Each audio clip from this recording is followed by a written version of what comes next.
ಚಿತ್ರದುರ್ಗದ ಹಿರಿಯೂರು ತಾಲೂಕಿನ ರಾಷ್ಟ್ರೀಯ ಹೆದ್ದಾರಿಯ ಜವರಗೊಂಡನಹಳ್ಳಿಯಲ್ಲಿ ಗುರುವಾರ ನಸುಕಿನ 2 ಗಂಟೆ ವೇಳೆ ಸಂಭವಿಸಿದ ಭೀಕರ ಅಪಘಾತದಲ್ಲಿ ಲಾರಿ ಡಿಕ್ಕಿಯಾಗಿ ಖಾಸಗಿ ಬಸ್ ಹೊತ್ತಿ ಉರಿದ ಪರಿಣಾಮ ಕನಿಷ್ಠ 9 ಮಂದಿ ಸಜೀವ ದಹನಗೊಂಡಿದ್ದು 24 ಮಂದಿ ಗಂಭೀರವಾಗಿ ಗಾಯಗೊಂಡಿದ್ದಾರೆ. ಎದುರಿನಿಂದ ಬರುತ್ತಿದ್ದ ಕಂಟೈನರ್ ಲಾರಿ ಡಿವೈಡರ್ ಹಾರಿ ಬಸ್ಗೆ ಡಿಕ್ಕಿ ಹೊಡೆದ ಪರಿಣಾಮ ಡೀಸೆಲ್ ಟ್ಯಾಂಕ್ ಸ್ಫೋಟಗೊಂಡು ಬೆಂಕಿ ಹೊತ್ತಿ ಉರಿದಿದೆ. ಲಾರಿ ಹಿರಿಯೂರಿನಿಂದ ಬೆಂಗಳೂರಿಗೆ ತೆರಳುತ್ತಿತ್ತು.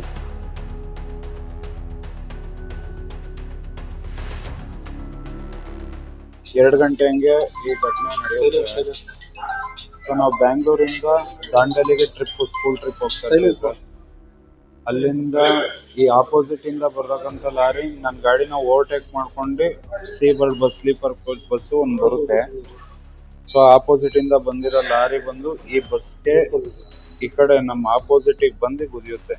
ಸೊ ಸೀಬರ್ಡು ಬಂದು ನಮ್ಮ ಗಾಡಿಗೆ ಟಚ್ ಆಗುತ್ತೆ ಸರ್.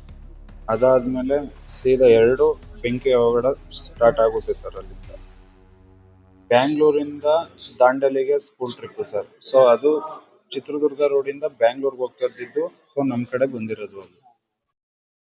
ಅಂದ್ರೆ ಮೊದಲು ಹೆಂಗೆ ಆಯ್ತು ಸರ್ ಅಂದ್ರೆ ನಮ್ ಗಾಡಿನ ಈ ಸ್ಲೀಪರ್ ಓವರ್ಟೇಕ್ ಮಾಡ್ಕೊಂಡ್ ಬಂತು ಸರ್.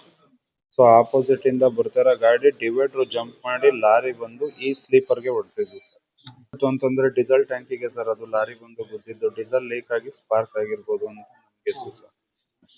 ಇವೆರಡು ಆಪೋಸಿಟ್ ಹೆಂಗೆ ಆಯ್ತು ಸರ್ ಅಂದ್ರೆ ಲಾರಿ ಬಂದು ಆಪೋಸಿಟ್ ರೋಡ್ ದಾಟಿ ಬಂದು ಬಸ್ಸಿಗೆ ಗುದ್ದಿರೋದು ಸರ್. ಇದಕ್ಕೆ ಡಿವೈಡರ್ ದಾಟಿ ಬಂದು ಬಸ್ಸಿಗೆ ಗುದ್ದಿರೋದು ಸರ್. ಸ್ಲೀಪರ್ ಬಸ್ಗೆ. ನಮ್ಮ ಬಸ್ಸಲ್ಲಿ ಮಕ್ಕಳು ಸರ್.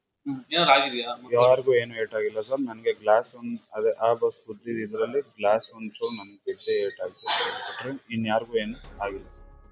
ಗಾಯಾಳುಗಳನ್ನು ಹಿರಿಯೂರು ಶಿರಾ ಆಸ್ಪತ್ರೆಗೆ ದಾಖಲಿಸಲಾಗಿದೆ. ಗಂಭೀರ ಗಾಯಾಳುಗಳನ್ನು ಬೆಂಗಳೂರಿನ ವಿಕ್ಟೋರಿಯಾ ಆಸ್ಪತ್ರೆಗೆ ದಾಖಲಿಸಲಾಗಿದ್ದು ಸಾವಿನ ಸಂಖ್ಯೆ ಹೆಚ್ಚಾಗುವ ಸಾಧ್ಯತೆಗಳಿವೆ. ಬಸ್ ಚಾಲಕ, ನಿರ್ವಾಹಕ ಮತ್ತು ಪ್ರಯಾಣಿಕರು ಅಪಘಾತದ ಬಳಿಕ ಹೊರಜಿಗಿದು ಪ್ರಾಣ ಉಳಿಸಿಕೊಂಡಿದ್ದಾರೆ. ಲಾರಿ ಚಾಲಕ ಕುಲದೀಪ್ ಸಾವನ್ನಪ್ಪಿದ್ದಾನೆ ಎಂದು ತಿಳಿದುಬಂದಿದೆ.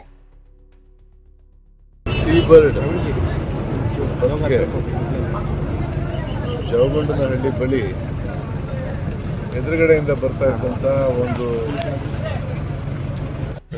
ಕಂಟೈನರ್ ಗಾಡಿ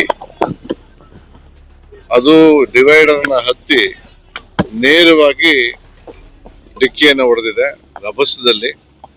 ಬಹುಶಃ ನಮ್ಮ ಇದುವರೆಗಿನ ತನಿಖೆ ಏನು ಹೇಳ್ತಾ ಇದೆ ಅಂತ ಹೇಳಿದ್ರೆ ಅದು ನೇರವಾಗಿ ಡೀಸೆಲ್ ಟ್ಯಾಂಕ್ಗೆ ಹೊಡೆದಿರಬಹುದು.